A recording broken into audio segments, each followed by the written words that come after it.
One of the traumatic things that I remember and I will never forget is the tornado that came in 1939, July 29th.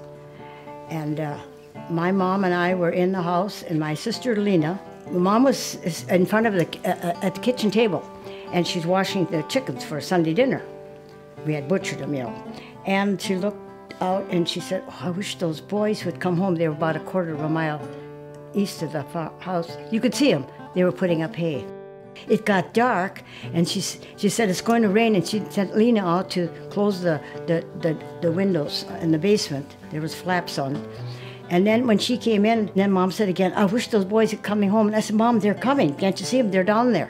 And they were driving to the barn. And I said to her, "I think we should go in the basement." And I grabbed a hold of the basement door. And by that time, the boys came in. They said, "Mom, the barn is gone." And then Alphonse, the older one, he was in the barn. The thing is, get into the barn, unharness those horses, and get them out. That was a big barn, very big barn. We always were afraid something was going to happen. Well, Walter was in the stall. There were 3 stalls on the south side. He was unharnessing his horses, and Roman and Artie were on this side. And Roman said, "We better get out." And they had to squeeze out of the door. It's one of those sliding doors, and squeeze out. And Walter came running, and that horse that he was unharnessing was killed. The whole thing fell on him. So if he wouldn't have got out then, he wouldn't have made it. And in the meantime, Alphonse, my older brother, went into a little shed right next to the barn because he wanted to shut off one of these wind propellers for batteries they make, or whatever they do. He didn't want nothing to happen to that. And he looks out the window and he said, "Oh my God," he said, "the barn is gone and the boys are in it." So he runs to the house and he opens the door and he said, "Mom," he said, "the boys are in the barn. They're standing there." He was so uptight, he didn't even see the 3 guys standing there. So they could have been killed very easily. And Artie kept, when the wind blew, Artie was smaller. And there's a cement sidewalk up to the house. And he got down and he grabbed a hold of the cement because it kept pushing him because he kept flying back. So boy, the good Lord was working that day. I know he was.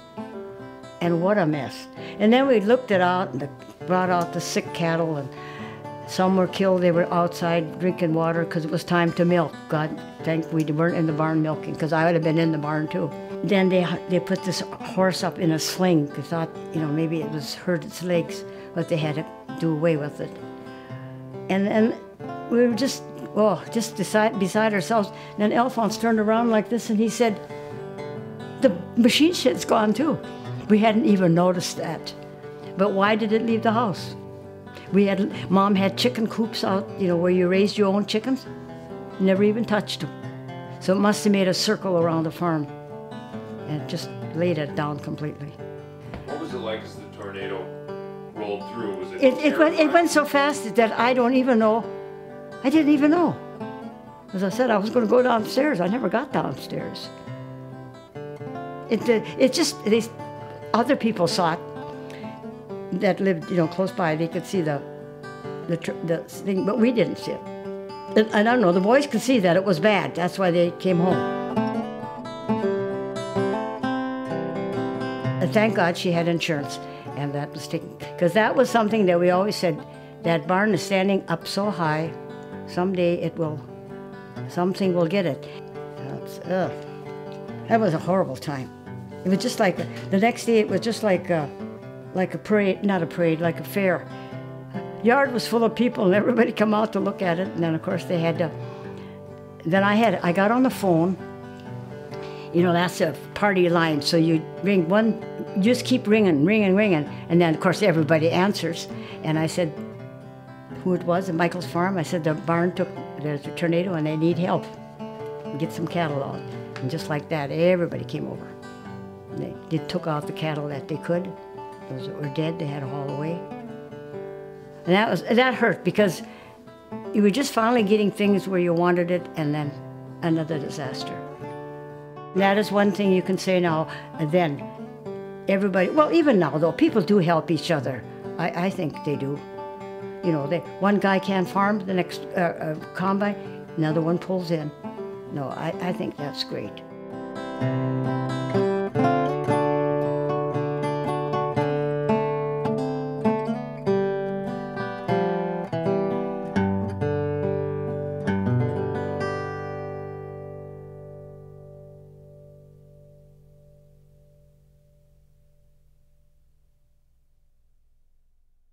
The next thing I was going to tell you about is when the war came. And of course, I can remember the day when Franklin Roosevelt declared war. Yesterday, December 7th, 1941, a date which will live in infamy. The United States of America was suddenly and deliberately attacked by naval and air forces of the Empire of Japan. I was working in the house, and your dad, AC was, what was he doing? He was in the yard, and I went out there, and I said, do you know what? And he said, what? And I said, war is declared. Well, then, of course, all these guys, okay, this is what's going to happen. We're all going to go to the army. He was a famous trumpet man from out Chicago way. He had a boogie style that no one else could play. He was the top man at his craft. But then his number came up and he was gone with the draft. He's in the army now, a-blowin' reveille. He's the boogie-woogie bugle boy of Company B. We were coming down from the upstairs when Grandpa Weber, that was the grandpa, he said, war's declared. It was on a Sunday morning. It's just a kind of a, now we just kind of thought, now what's going to happen? Well, what's going to be? And to this day, I am just a little peeved at the draft board here. There were guys right from here. They took Alphonse and Walter. And the word war just was really a scare. And so they took those two boys.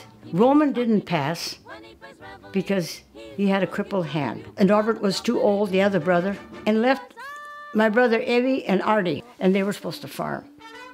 Then he'd come in the house and he'd say, Mom, what should we do? Well, she said, you have to do what you think is right. She says, I don't know. She never had to do, decide what we were going to seed and all that. And I just didn't think that was fair. For what she went through, losing her husband with a big family and a depression, it was a hard time. It was real hard. And her trying to farm with two young kids. Nowadays, a kid at 18 knows a lot more than what the boys would way back when. My brother Alphonse and Walter fought in the European War, I think they called it. There was no communication. Once in a while, we would get a letter. And then when Walter was wounded, he was, whatever they were writing, it blew it up. Well, Alphonse said they were always together. That was something that was unusual, too, that they were together. And he said, I knew he got hurt, but I didn't know, was he dead or alive? They never said nothing, and we didn't know where he was. And he was in the hospital, and he had a full cast on this side, this side. And then after that, he was sent to, where's the Eiffel Tower? In France. Because he said that's where he went. He said, oh, I had a good time. And then by that time, Alphonse knew that he was okay. But when I think of now the soldiers, they can talk to their parents. I mean, how wonderful they can do that. We were great on radio because we listened to everything on the radio so we could get the news as it came in. But it was the rationing of food, And I can remember you would get 10 pounds of sugar per person. You could get a little bit extra if you, for canning. But then I remember when we got married, of course, we didn't have a big wedding, but just to bake cake or any of that, then Mom said, I will keep my canning sugar, and then you can bake the cakes for that. And Grandma Zimmer did the same thing.